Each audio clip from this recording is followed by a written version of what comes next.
जय भैरव बाबा की। मेरे प्रिय दर्शकों, आज के इस वीडियो में हम बात करेंगे मंदिर की पैड़ी पर क्यों बैठते हैं लोग।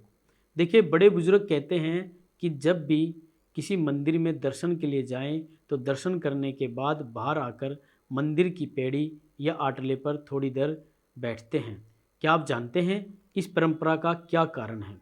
आजकल तो लोग मंदिर की पैड़ी पर बैठकर अपने घर की, व्यापार की, राजनीति की चर्चा करते हैं, परंतु यह प्राचीन परंपरा एक विशेष उद्देश्य के लिए बनाई गई है। वास्तव में मंदिर की पैड़ी पर बैठकर हमें एक श्लोक का स्मरण करना चाहिए और अपने आने वाली पीढ़ी को भी बताना चाहिए। सिमरन ये है, आप स्क्रीन पर देख सकते हैं।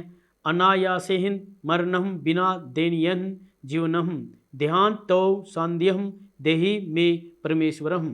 इस श्लोक का अर्थ है, अर्थात बिना तकलीफ के हमारी मृत्यु हो और हम किसी भी बीमारी मतलब बीमार होकर बिस्तर पर पड़े, कष्ट उठाकर मृत्यु को प्राप्त ना हो, चलते फिरते ही हमारा प्राण जो है निकल जाए, अर्थात परमवस्था का जीवन ना हो, मतलब हमें कभी भी किसी के सहारे ना पड़े, मतलब किसी का सहारा हमें ना लेना पड़े, ना रहना पड़े।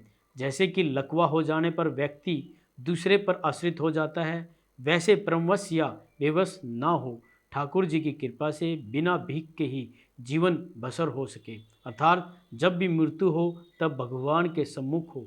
जैसे विषम पितामह की मृत्यु के समय सोम ठाकुर जी उनके सम्मुख जाकर खड़े हो गए, उनके दर्शन करते हुए प्राण निकले। हे परमेश्वर, ऐसा वरदान हमें देना, यह प्रार्थना करें।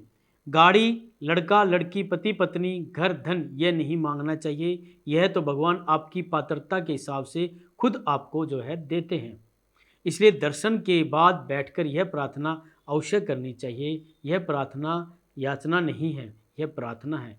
याचना संसारिक पदार्थों के लिए होती है, जैसे कि घर, व्यापार, नौकरी, पुत्र पुत्री, संसारिक सुख, धन धान्य, अन्य बातों के लिए जो मांग की जाती है वह याचना है, वह भीख है। हमें प्रार्थना करते हैं, प्रार्थना का विशेष अर्थ होता है, अर्थात वशिष्ठ श्रेष्ठ अर्थना अर्थात निवेदन। ठाकुर जी से प्रार्थना करें और प्रार्थना क्या करना है, यह श्लोक जो बोलना है, सबसे ज़रूरी बात है जो मैंने आपको बताया था। जब हम मंदिर में दर्शन करने जाते हैं तो खुली आंखों से भगवान को देखना चाहिए, निहारना चाहिए, उनके दर्शन करने चाहिए। कुछ लोग वहाँ आंख बंद करके खड़े रहते हैं। आंखें बंद क्यों करना? हम तो दर्शन करने आए हैं, भगवान के स्वरूप का दर्शन करने आए हैं, श्री चरणों का, मुखारविंद का और श्रृंगार का और संपूर्णानंद का हम आनंद लेने आए हैं। आँखों में भर ले स्वरूप को दर्शन करें और दर्शन के बाद जब हम बाहर आकर बैठे तब नेत्र बंद करके जो दर्शन किए हैं उस स्वरूप का हमें ध्यान करना चाहिए। मंदिर में नेत्र नहीं बंद करना, बाहर आने के बाद ही पैड़ी पर बैठकर जब ठाकुर जी का ध्यान करें तब नेत्र बंद हमें करने चाहिए। और अगर ठाकुर जी का स्वरूप ध्यान में नहीं आए तो दोबारा मंदिर में जाए और भगवान का दर्शन करें, वो भी आँख खोलकर। नेत्रों को बंद करने के पश्चात उपरोक्त श्लोक का पाठ करें। यही शास्त्र, यही बड़े बुजुर्गों का हमें कहना बताया गया है। तो इसलिए प्रिय दर्शकों, जब भी हम मंदिर से बाहर आएँ, किसी भी अच्छे तीर्थ स्थान पर जाएं तो उनकी पैड़ी पर हमें ज़रूर बैठना चाहिए।